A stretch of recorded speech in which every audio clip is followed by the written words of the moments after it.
Bismillahirrahmanirrahim. Assalamualaikum warahmatullahi wabarakatuh. Selamat pagi anak-anak. Bagaimana keadaan hari ini? Semoga kita sehat walafiat. Sebelum memulai materi pembelajaran hari ini, marilah kita berdoa sesuai dengan keyakinan masing-masing. Berdoa mulai.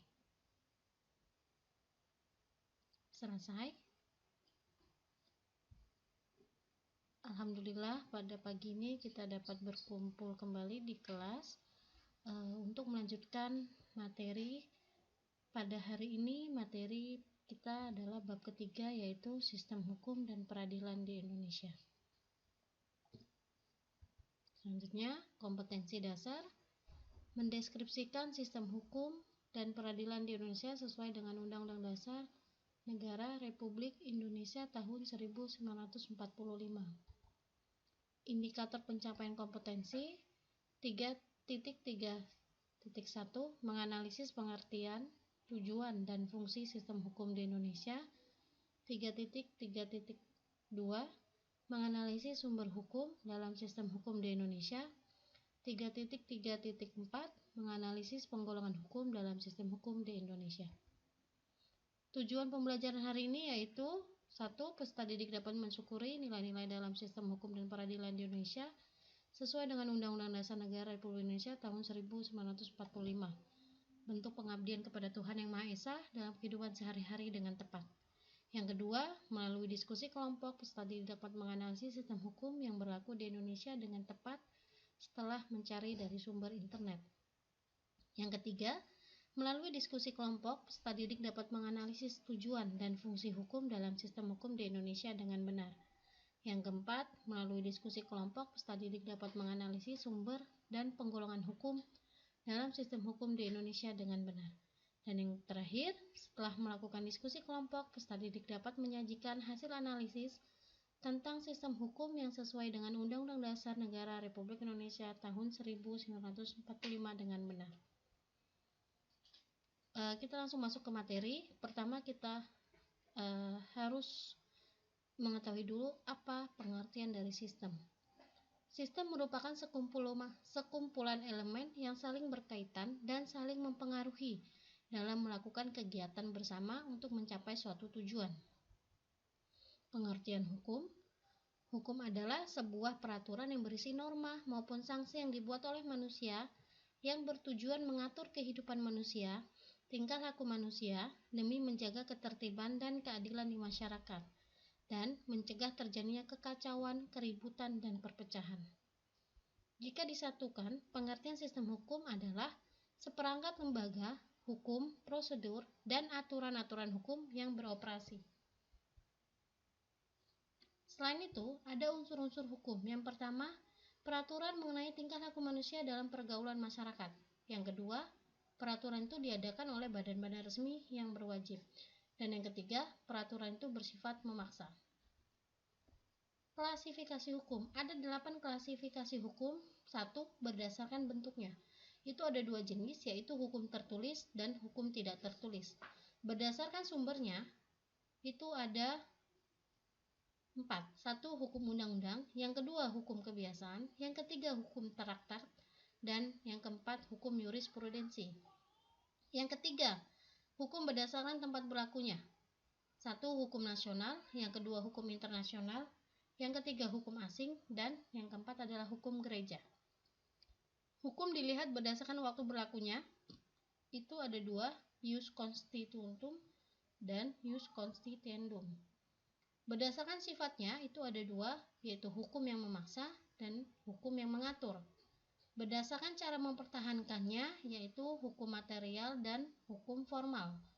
Berdasarkan wujudnya, yaitu hukum objektif dan hukum subjektif. Dan terakhir, berdasarkan isinya, hukum publik atau umum dan hukum privat atau sipil. Ini adalah video yang memperlihatkan perilaku remaja yang melakukan balap liar yang dapat mengakibatkan terjadi kecelakaan yang tidak diinginkan atau perilaku yang melanggar hukum. Bisa kalian lihat.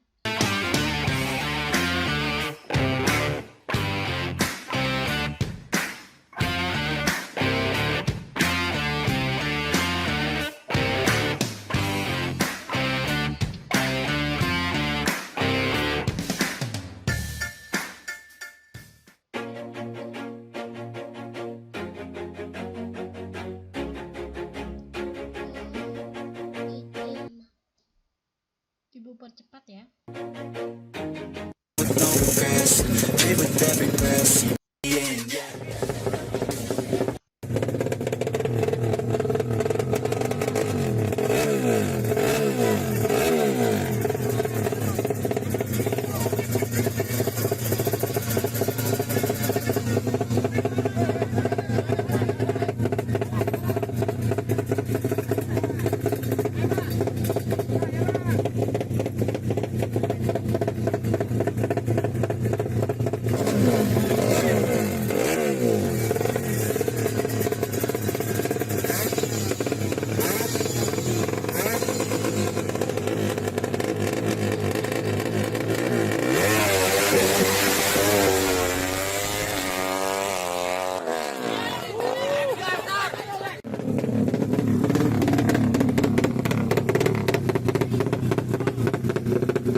Nah, setelah kalian tonton video di atas, silahkan diskusikan dengan kelompok masing-masing mana yang termasuk sumber hukum dalam sistem hukum di Indonesia. Nah, ini pembagian materinya. Kelompok 1 mendapatkan makna dan karakteristik hukum. Kelompok 2 penggolongan hukum berdasarkan sumber dan tempat berlakunya. Kelompok ketiga penggolongan hukum berdasarkan bentuk, waktu, dan cara mempertahankannya. Kelompok 4 penggolongan hukum berdasarkan sifat, wujud, dan isinya. Dan kelompok terakhir atau kelompok 5 yaitu tujuan dan tata hukum Indonesia. Silakan diskusikan dengan kelompok kalian masing-masing. Terima kasih, semoga materi ini dapat bermanfaat. Sampai ketemu minggu depan. Ibu akhiri. Assalamualaikum warahmatullahi wabarakatuh.